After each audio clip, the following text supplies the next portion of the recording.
কিয়ামতের ময়দানে আল্লাহ তাআলা সর্বপ্রথম যখন বান্দার হিসাব শুরু করবেন সালাত দিয়ে শুরু করবেন। প্রথম হিসাব হবে নামাজের। কিসের? নামাজের হিসাব যদি ঠিকঠাক হয়, বাকি হিসাবে যদি কোনো ত্রুটি থাকে, 19-20 থাকে, আল্লাহ তাআলা ছাড় দেবে। কি দেবে? ছাড় দেবে, বান্দাকে যাওয়ার জন্য সুযোগ দেবে। কিন্তু নামাজের প্রথম হিসাবে যদি আটকে যান, থেমে যান, এখানে যদি গরমিল দেখা দেয়, প্রথমে যদি গরমিল হয়, বাকি হিসাব আরো কড়াকড়ি হবে। এই জন্য আল্লাহর কাছে বলি, আল্লাহ আমাদের সালাতের হিসাবকে আপনি সহজ করে দিবেন। একটু জোরে কোন আমিন। সালাত আমাদের মুমিন জীবনে আদায় করা দরকার আছে না? না। তাহলে মুমিন বান্দার 1 নাম্বার গুণাবলী, আল্লাযীনা হুম ফি সালাতিহিম খাশিউন। মুমিন বান্দার 1 নাম্বার গুণাবলী, যারা নিজেদের সালাত বিনয়ের সহিত, নম্রতার সহিত, আল্লাহর ভয় নিয়ে আদায় করে।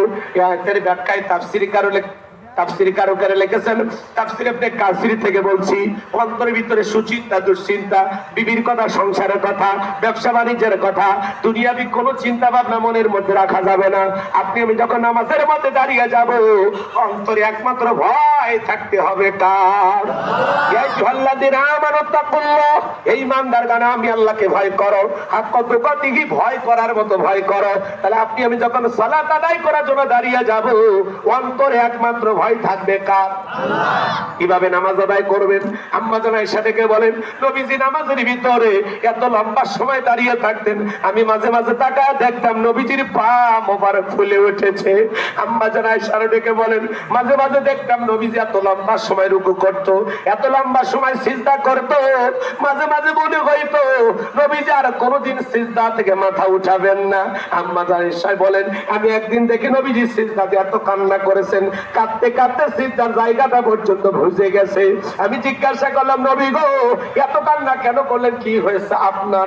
নবী ডেকে বলে, আয়েশা, আমি তো আমার জন্য কাঁদি না, আমি কাঁদি আমার গুনাহগার উম্মতের জন্য।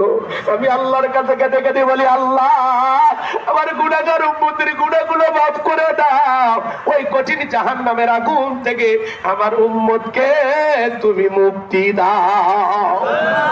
নবীজি সিজদা দিয়া কান্না করতে করতে সিজদার জায়গা ভিজে যায়, জুব্বা ভিজে যায়।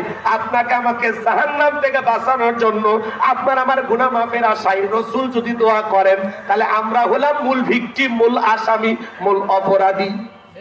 তাহলে বলেন তো বাজান, আমাদের নিজেদের গুনাহ মাফের জন্য সিজদা দিয়ে আল্লাহর কাছে কান্না করা দরকার আছে না নাই? জাহান্নাম থেকে আগুন, জাহান্নামের আগুন থেকে বাঁচার জন্য আল্লাহর কাছে সালাত আদায় করে কান্না করা দরকার আছে না?